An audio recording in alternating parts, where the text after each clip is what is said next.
had the voice of an angel, the soul of a poet, and the scars of a man who never found peace.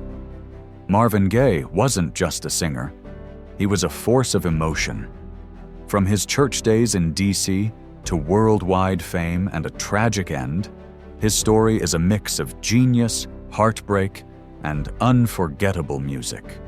Marvin Gaye's life feels like a movie, full of highs that touched the sky and lows that dragged him into darkness. Known for classics like What's Going On and Sexual Healing, Marvin was more than a star.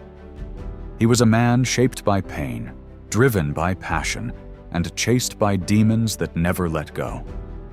He was born Marvin Pence Gaye Jr. on April 2, 1939, in Washington, D.C., to a strict preacher father and a soft-spoken mother. From the start, Marvin's world was built around two things: religion and music. His father, Marvin Gaye Sr., was a Pentecostal minister who ran the household with fear. His mother, Alberta Cooper Gaye, was kind but couldn't protect him from the harsh rules of their home. The Gaye family followed the House of God, a black Hebrew Israelite sect that believed in strict discipline and powerful choral singing. Music was everywhere, but so was control. Marvin started singing solos in church when he was just 4 years old. His voice stood out even then. But behind the hymns and holy words, his childhood was filled with pain. His father would beat him for minor things: coming home late, losing a brush, or giving the wrong answer during Bible study. His sister Jean later said that Marvin often argued with their father, and he would disappear on weekends just to avoid church. Despite the fear and violence at home, Marvin held on to music. In school, he joined the Glee Club and amazed his classmates with his voice. When the family moved to a public housing project in East Capitol dwellings, life got tougher. But Marvin found hope in the sounds of doo-wop music, which was rising in the streets of 1950s Washington, D.C. As he got older, the fights with his father got worse. Marvin wanted freedom. His father wanted control.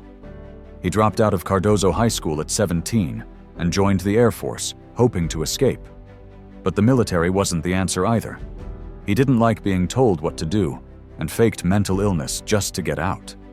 After a general discharge, Marvin came back to D.C. with one goal in mind: music. He joined local doo-wop groups and finally landed with the Marquis, a group that gained some local fame. Bo Diddley took notice and helped them record a track. That connection led Marvin to Harvey Fuqua of the Moonglows, who would become his mentor. When the group broke up, Fuqua introduced Marvin to Berry Gordy, the man behind Motown. In Detroit, Marvin started out as a session drummer. He played on hits like Please Mr. Postman and Fingertips Part 2, and helped write songs like Dancing in the Street. But Marvin didn't want to stay in the background. He believed he was born to sing. By the early 1960s, Marvin finally got his shot. With songs like Stubborn Kind of Fellow and Pride and Joy, he started making waves. But it was his duets with Tammi Terrell that turned him into a superstar. Tracks like Ain't No Mountain High Enough and You're All I Need to Get By made them the most beloved duo in soul music. Their chemistry was magic. Then, in 1970, tragedy struck. Tammi Terrell died from a brain tumor, and Marvin fell apart. He stopped performing. He became depressed. But out of that pain, Marvin found a new voice. Inspired by his brother Frankie's stories from the Vietnam War and the chaos of the world around him, Marvin created What's Going On. Released in 1971, it was unlike anything Motown had done before. The album tackled war, poverty, racism, and pollution. It was political, it was emotional, and it was a masterpiece.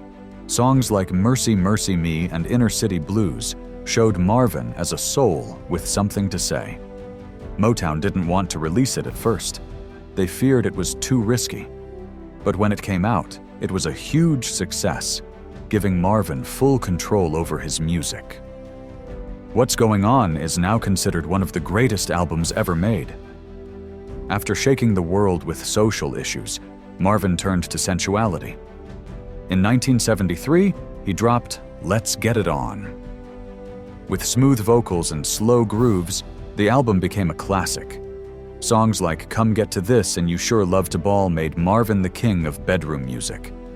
He wasn't just a singer anymore, he was a sex symbol. He kept pushing his sound. With albums like I Want You and his work on the Trouble Man soundtrack, Marvin blended soul, disco, and funk. But his life behind the scenes was spinning out of control. Marvin was married twice. His first wife, Anna Gordy, was Berry Gordy's sister and 17 years older than him. Their relationship was filled with jealousy, fights, and betrayal. Marvin even had a child with Anna's niece, Denise, whom Anna later adopted. Their divorce was messy, and Marvin turned the pain into music with the album Here My Dear, which he gave to Anna as part of his alimony payment. Then came Janice Hunter. Marvin met her when she was just 17. He was in his mid-30s. Their romance was intense but troubled. Janice later said that Marvin was controlling and sometimes abusive.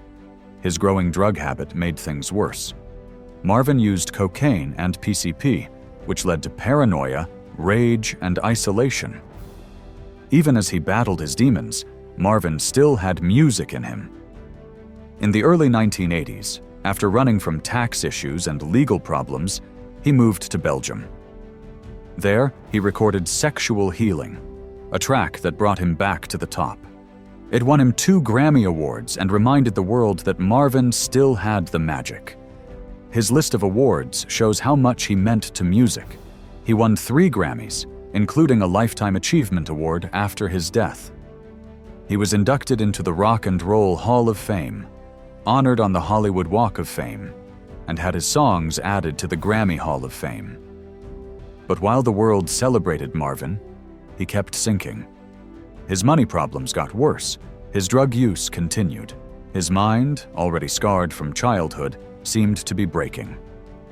On April 1st, 1984, just one day before his 45th birthday, Marvin and his father had one final fight.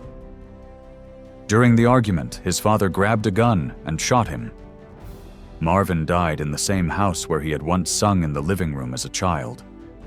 The man who gave the world so much music was gone, killed by the same person who had caused him so much pain.